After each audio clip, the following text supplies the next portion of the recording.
यादों मटर किस एक ऐसी प्रेम कहानी जिसमें एक टोली और अर्थी एक साथ ही उठी।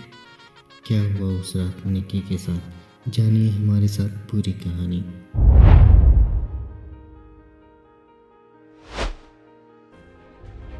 कहानी शुरू होती है दिल्ली के एक कोचिंग सेंटर से, जहाँ पे निक्की मेडिकल की तैयारी कर रही थी। वहीं पे साहिल एसएससी का प्रिपरेशन कर रहा था।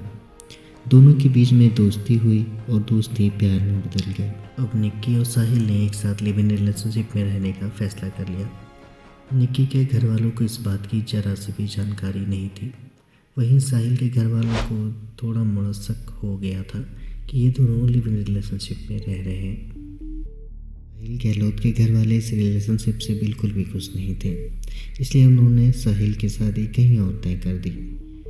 साहिल के घर वाले इंटरकास्ट शादी के बिल्कुल ही खिलाफ थे, इसलिए वो साहिल पे दबाव बनाने लगे कि वो दूसरी शादी करे।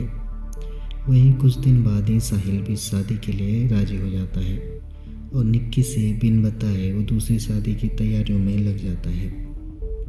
सुबह जब निक्की घर के कुछ कामों में बिजी थी, तभी उसके व्हाट्सएप पे एक घंटी बजती है। निक्की व्हाट्सएप को जब ओपन करती है तो वो देखकर सन्न रह जाती है, क्योंकि व्हाट्सएप पे साहिल की सगाई की कुछ फ़ोटोज़ पड़ी हुई थी। यह देखकर निक्की गुस्से में आ जाती है और साहिल से झगड़ा करने लगती है। काफ़ी देर के मान मनोबल के बाद आखिरकार साहिल निक्की को मनाने में राजी हो जाता है। वो निक्की को समझाता है ऐसा कुछ भी नहीं है, ये सब फेक है और वो जल्द ही निक्की से शादी कर लेगा। इधर साहिल के साथी दिमाग में कुछ और ही घूम रहा था। वो निक्की को पहले तो गोवा ले जाने का प्लान करता है। निक्की भी गोवा जाने के लिए बिल्कुल तैयार हो जाती है और वो दोनों गोवा के लिए निकल पड़ते हैं। कि दिल्ली में ही अपनी बहन के साथ रहती थी। रात के 1 बजे करीब सीसीटीवी फुटेज में साफ दिखाई पड़ रहा है कि निक्की गेट से बाहर जा रही है।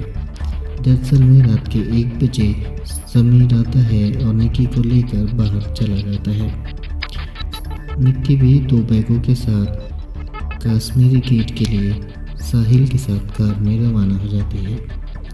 लेकिन रास्ते में पहुंचने के बाद साहिल निक्की से कहता है कि गोवा की टिकट कंफर्म नहीं हुई है, तो अब वो हिमाचल जाने का प्लान करता है। निक्की भी इस बात के लिए राजी हो जाती है और दोनों हिमाचल के लिए निकल पड़ते हैं।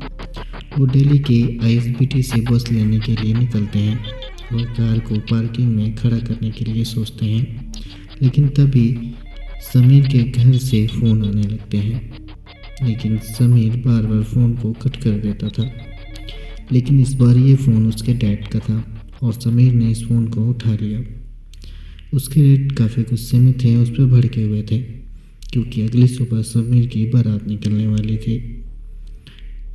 काफ़ी देर बात करने के बाद आखिरकार समीर अपने डैड की बात मान लेता है और वो निक्की से घर चलने के लिए बोलता है। लेकिन इस बात को सुनकर निक्की काफ़ी ज़्यादा गुस्से में आ जाती है। वो साहिल गहलोत को धमकाने लगती है। वो साहिल को पुलिस के हवाले करने की बार बार धमकी देने लगती है। इधर साहिल के घर से लगातार फ़ोन आने लगते हैं। साहिल को कुछ समझ में नहीं आ रहा था कि उसे आगे क्या करना चाहिए। आखिरकार वो गुस्से में आकर अपने फ़ोन के डेटा केबल से निक्की के गले को दबा देता है। काफ़ी देर तक वो जब दबाता रहता है, उसी में निक्की की मौत हो जाती है। मौत होने के बाद साहिल को अब बिल्कुल भी समझ नहीं आ रहा था कि आगे वो लाश को कहाँ ठिकाने लगाए। फिर उसके साथ ही दिमाग में एक प्लान आता है कि साहिल गहलोत दिल्ली के ही एक पास के गांव का रहने वाला था। उसके गांव के पास में ही रोड पे एक ढाबा था।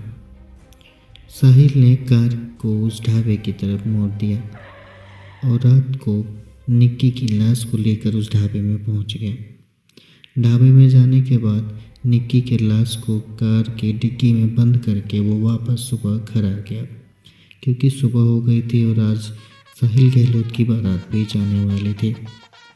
तो बाकायदा शादी की सभी रस्मों में लग गया और सभी रस्मों को अच्छे से निभाते हुए बारात लेकर दुल्हन के घर पहुंच गया। पूरी शादी को ख़त्म करता है और रात के करीब 1 बजे दुल्हन के साथ अपने घर आ जाता है। क्योंकि सभी लोग काफ़ी ज़्यादा थके हुए थे, इसलिए वो तुरंत ही सो जाते हैं। जैसे ही मौका मिलता है, साहिल गहलोत रात के 4 बजे करीब दोबारा से उसी ढाबे पे पहुंचता है। वहां पहुंच के वो सबसे पहले निक्की के लाश को निकाल कर फ्रिज में रखता है और फ्रिज को एक दीवार से लगा के खड़ा कर देता है। फिर वो वापस घर आ जाता है। क्योंकि घर पे काफ़ी ज़्यादा मेहमान थे, इस वजह से उस दिन साहिल गहलोत को इतना समय नहीं मिला कि वो निक्की के लाश को कहीं ठिकाने लगा पाए। इधर निक्की को घर से गायब हुए करीब 3 दिन हो गए थे। किसी को भी नहीं पता था कि निक्की कहाँ गई। निक्की के घर वाले लगातार निक्की के फ़ोन पे कॉल कर रहे थे, लेकिन उसका फ़ोन लगातार स्विच ऑफ जा रहा था। उसके बाद निक्की के डैड ने निक्की की छोटी बहन को फ़ोन लगाया और उससे पूछा कि निक्की कहाँ है। उसकी बहन ने बताया कि निक्की साहिल के साथ घूमने गई है। निक्की के पापा ने साहिल गहलोत को फ़ोन लगाया तो साहिल ने उन्हें बताया कि निक्की अकेले ही मैसूरी गई हुई है। 3 दिन वेट करने के बाद जब निक्की का कोई भी खोज खबर नहीं मिलता है तो दोबारा से निक्की के पापा ने साहिल को फ़ोन लगाया, लेकिन अब साहिल निक्की के पापा का फ़ोन नहीं उठा रहा था। यहीं पे ये बात उनके दिमाग में खटक जाती है और वो निक्की का पता लगाने के लिए हर जगह फ़ोन करने लगते हैं।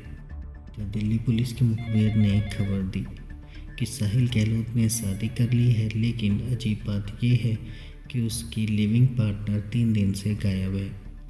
पुलिस ने एफआईआर को रजिस्टर्ड किया और मामले में जांच शुरू कर दी। जैसे ही पुलिस साहिल के घर पहुंचती है तो साहिल वहां पर उसे मिल जाता है। पुलिस ने जब उससे सख्ती से पूछताछ की तब साहिल ने सब बात पुलिस के सामने रख दी। साहिल ने बताया कि वो इस रिश्ते से तंग आ चुका था।